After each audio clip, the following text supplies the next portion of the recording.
আসসালামু আলাইকুম রহমতুল্লাহ। প্রিয় দর্শক, আজকের এই ভিডিওতে আমরা আলোচনা করব এমন 5টি বদ আমল বা কাজ সম্পর্কে যার কারণে আল্লাহ তাআলা বান্দার প্রতি অসন্তুষ্ট হন, রাগান্বিত হন এবং যার ফলে পরকালে জাহান্নামের শাস্তি ভোগ করতে হবে। গুরুত্বপূর্ণ ভিডিওটি সম্পূর্ণ দেখুন এবং নিজেদেরকে যাচাই করুন এই সকল কাজের মধ্যে জড়িত আছেন কি না। যদি জড়িত থাকেন তাহলে অতি দ্রুত আল্লাহ তাআলার কাছে তাওবা করুন এবং এই সকল কাজকর্ম থেকে ফিরে আসুন। মহান আল্লাহ তাআলা আমাদের সকলকে বোঝার তৌফিক দান করুন। সকলে কমেন্টে লিখুন আমিন। আমাদের চ্যানেলের নতুন দর্শক হলে চ্যানেলটি এখনই সাবস্ক্রাইব করে পাশের বেল আইকনটি অল নোটিফিকেশন করে রাখুন। দর্শক, এমন অনেক কাজ রয়েছে যার কারণে আল্লাহ তাআলা বান্দার প্রতি অসন্তুষ্ট হয়ে যান, বান্দার প্রতি রাগান্বিত হন। দর্শক, মানুষের জীবনে সর্বাধিক দুর্ভাগ্যের কথা হলো তার উপর আল্লাহ তাআলার গজব বা ক্রোধ নেমে আসা। কেননা আল্লাহ তাআলা যার উপর রাগান্বিত হন তার জীবন দুর্বিষহ হয়ে পড়ে এবং তার যাবতীয় আমল বরবাদ হয়ে যায়। আজকের এই ভিডিওতে আল্লাহ তাআলার অসন্তুষ্টি হওয়ার এবং আল্লাহ তাআলার ক্রোধ নেমে আসার 5টি কারণ সম্পর্কে আলোচনা করছি। 1 নম্বর, অসংযত ও বিদ্বেষমূলক কথাবার্তা বলা।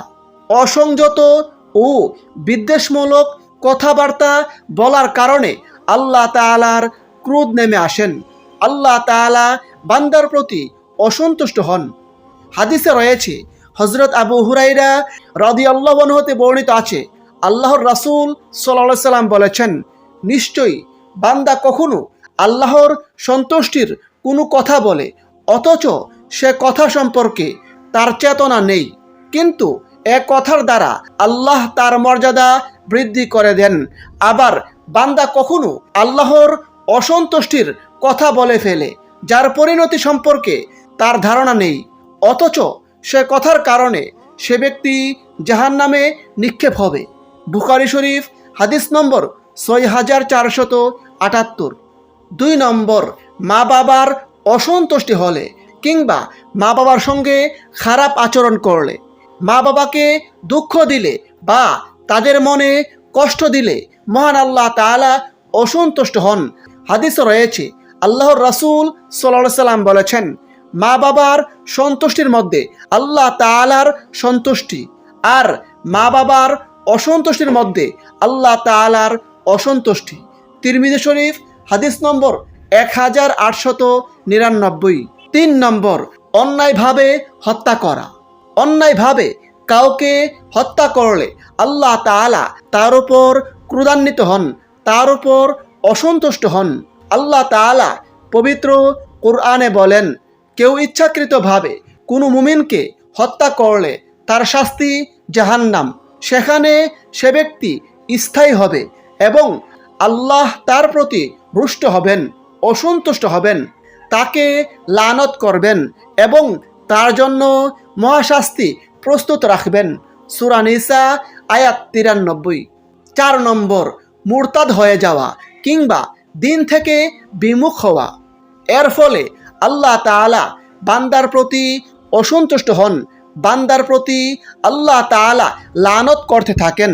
আল্লাহ তাআলা পবিত্র কোরআনে বলেন, কেউ ঈমান আনার পর আল্লাহকে অস্বীকার করলে এবং কুফরের জন্য হৃদয় উন্মুক্ত রাখলে তার উপর আল্লাহর ক্রোধ আপতিত হবে এবং তার জন্য আছে মহাশাস্তি, তবে তার জন্য নয় যাকে কুফরের জন্য বাধ্য করা হয় কিন্তু তার অন্তর ঈমানে অবিচলিত।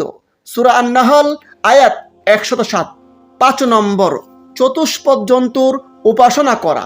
পবিত্র কোরআনে আল্লাহ তাআলা বলেন, যারা কুবৎসকে উপাস্যরূপে গ্রহণ করেছে পার্থিব জীবনে তাদের উপর তাদের রবের ক্রোধ ও লাঞ্ছনা অবতীর্ণ হবে, আর এভাবে আমি মিথ্যা রচনাকারীদেরকে প্রতিফল দিয়ে থাকি। সূরা আরাফ আয়াত 152।